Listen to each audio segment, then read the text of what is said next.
drain the fuel out of the bowls and hopefully the fuel rail. Somehow fuel always ends up in there, and it pours out of the two vent slots. Don't know why. Let's see. Yeah, a little bit coming out of that one. And this one. So I've got fuel coming out both the air slots. I'm going to focus especially on these two because these two are giving me the cold cylinder. When I sprayed water on the exhaust pipes, they were stone cold. These two seem to work fine. These were cold, so I'm going to start looking at the number 1 carb first. So when I'm pushing the slides up and down, they seem fine. They seem to slide up and down just fine.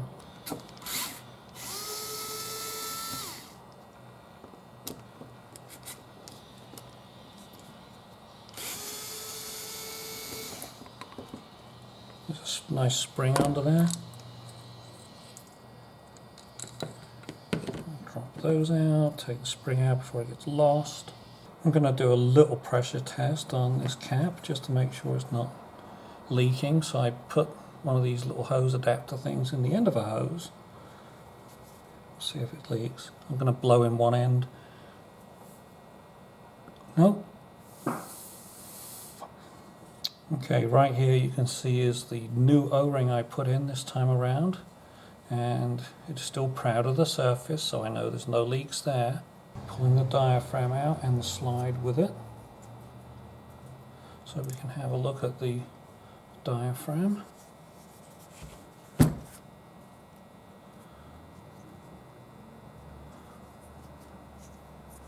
Not seeing any cracks. I'm just turning it over, looking to see if there's any holes or tears, and there's nothing in there. This is the needle that I have with the carb. There's a little bit of fuel crud right here. I'm just going to go ahead and scrape it off with my fingernail. Otherwise the needle looks pretty good. It's still got the gold colored coating on it all over. There's the float bowl off. I have replaced this gasket with one of the better material ones from Moto Lab, so I know this is a good gasket, and I can actually feel that it's still proud of the surface, and there's no leaks around there, so I know it's okay. So this is how I check the float level. I rotate the carbs until it settles like that on the spring, and the needle valve, which is in here, it's got a spring on the top, so as soon as it settles like that, I stop rotating, and I compare this flange to that straight edge on the float, and they're parallel. So that is how it was designed. That is going to give me the right fuel level. The O-ring I have in here, this is the choke circuit. It takes fuel in here and goes up into the choke circuit. Not a problem with that O-ring. It's quite a tight fit. I have to actually lever this thing out to get it out of the O-ring fit there. So I know that's tight, it's not leaking. So I'll go ahead and take these out. I have previously checked to see if these actually float properly. Well, I suppose there's two ways these can float. There's that way, and there's that way. As long as they all look the same, and they're not drooping down on one side, you're in good shape, and I think these actually work. There's a lot of people worry about a ridge on these. I do not see one. These were replaced at one time. I don't see a ridge on there. This is another area where you can get flooding on the carbs. There's an O-ring in this seat which is removable, and I actually can't pull it out right now. I'm going to have to use pliers to pull it out, but I will pull it out. This is one of the O-rings I replaced. Let's see if I can get it out. There we go. It's clean and pretty clean inside. Now the needle jet is a little tricky to get out. I actually had to put the main jet back in, screw it in, and take it out like one turn, and then gently tap it with a nice little rubber mallet, because it was quite stuck in there. The needle jet goes that way, and it takes the plastic slide guide with it. That's that thing in there. This one's had the Teflon facing treatment done so that the slide guide doesn't wear out anymore. Teflon makes it slide nicely. So one of the reasons I'm taking the needle jet out, I'm going to leave it in this housing actually, is there's an O-ring around the base. And when I'm looking at this O-ring, because I think I've replaced this once. Yeah, it's above the surface. So I'm pretty sure that is sealing, and it feels rubbery. It doesn't feel hard and brittle. So I think that's a good O-ring. Fits nicely. Yeah, I think that's a keeper, that one. I'm also using my idle jet wire to make sure all the holes on the needle jet are clear. Okay, this is the hole for the needle jet, and I don't know, I cannot see any overlizing in it. I'm going to have to look at the video afterwards to see if the camera can spot anything. It's pretty round to me. Some of these idle jets I can't take out. This one I can.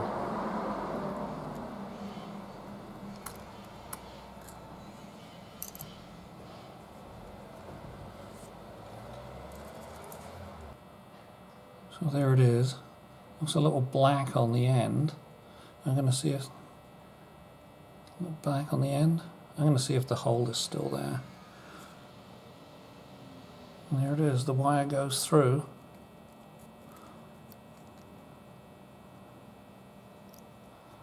So I'm pretty certain that's clear, despite it being black on the end. So there it is, the little idle jet right there.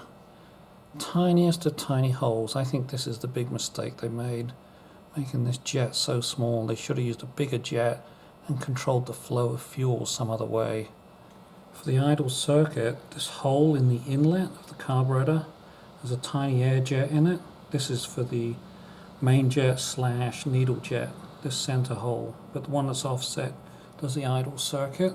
It runs underneath where the idle screw goes in. It runs over and ends up in this hole here, where there's a sort of a primary air mixing area.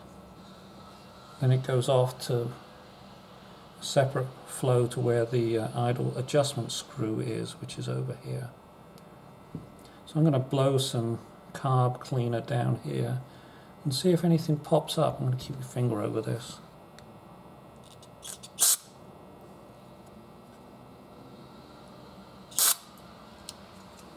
Okay, so this is the idle screw from the number one. You've got the screw itself, which is the bit you can access from the outside, a spring, there's a washer, and there's an O-ring, and that is a brand new O-ring. Now I've got my air compressor hooked up. So I'm going to start on the air jet. Just put a bit of air in through the air jet. Now covering the idle screw hole, the jet hole. Now I'm going to stick my other finger over here. Hopefully that will get all the way to this final screw.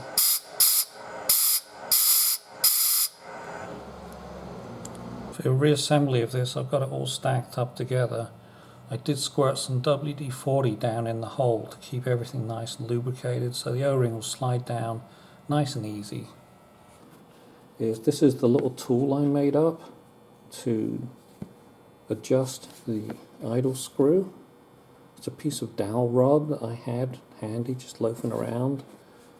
Cut a piece of sheet metal that was the correct width and about the right thickness too, from an old bracket that I've got sitting around. Hammered it into the middle, and I can use it to adjust. So I've got the screw all the way in, so I'm going to open it 2 turns. These are 1/8 markers. So 1, 2, 3, 4, 5, 6, 7. It's 1 turn.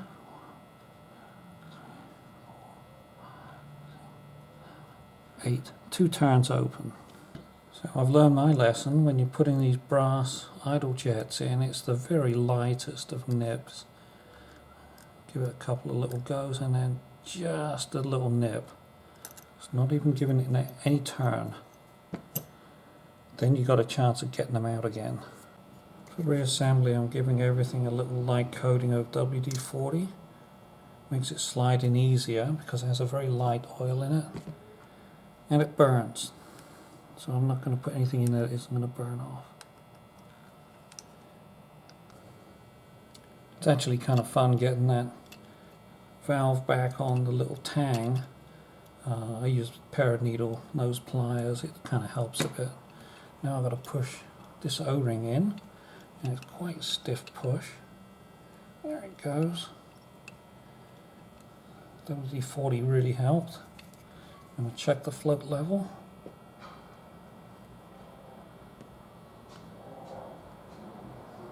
Yep, they're parallel. Good enough. Okay, that's tight. That's pushed in, that's pushed in. Now ready to cover this up. Good. 3 more to go.